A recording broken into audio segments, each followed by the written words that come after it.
Hammaga salom, mening ismim Bobur. Ba'zan savol berishadi-da, nima uchun Rossiyani yaxshi ko'rasan? Nima uchun, ya'ni rus madaniyatiga juda bir katta bir mehr oqibating bor deyshadi. Bu savolga men shunday javob bergan bo'lardim.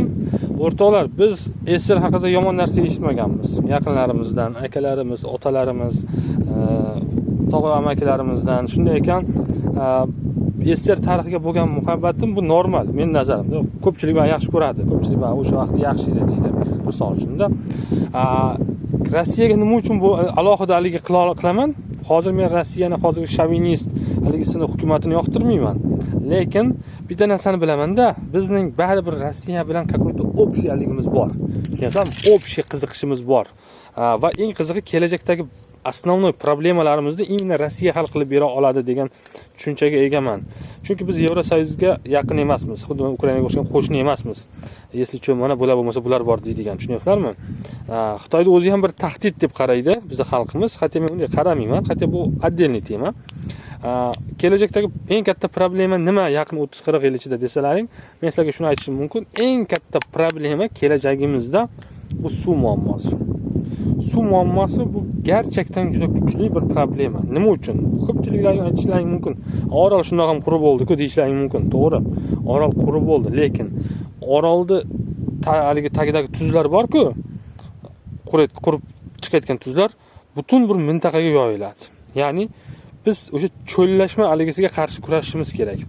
Tim bo'li hozir afg'on ifloslari Qo'shrobod kanalini qazib olishyapti. Qo'shroboddan aniqlanishi Amudaryoning to'rda bir suvini u yoqqa qarab olib ketyapti. Ya'ni bu nima degani? Kelajakda Xorazm eskisi gibi haligi qila olmaydi. Guruch eka olmaydi. Avvalgidek paxta bug'doy eka olmaymiz va bu butun mintaqaga ta'sirini o'tkazadi. Va eng qizig'i hozir globalniy потепление bo'lyapti. Bilasizlar, havo isib bormoqda. Yog'ingarchiliklar kamaygan, chunki Orolda qurishi ham aynan bu hududlarda yog'ingarchilikni, namgarchilikni kamaytirishga olib keladi. Agar biologiya o'qigan bo'lsalaring, buni hech bo'lmasa ozgina bo'lsa ham bilasizlar. Undan tashqari SSRda vaqtida shunday bir proyekt bo'lgan. U proyektning nomi Spasti Arala aliga Nashot Sibirskiy rek degan bir proyekt bo'lgan. Unga ko'ra Ob va Yenisey daryolaridan kanal qazib, aligini qutqarish niyati bo'lgan SSRda. Lekin afsuski, SSRning parchalanishidan biroz oldin ular SSR vaqt anom bilan band bo'lgan afg'on urushi bilan va bu proyektga haligi qilishni istashmagan. Ya'ni bu proyekt degan sirazi hali qilmaydi. Ya'ni iskupayimiz deydi-ku ruschalar aytganda, o'zbekchasiga nima deyiladi bilmayman. O'sha iskupayimizga hali oqlamaydi, o'zini oqlamaydi degan.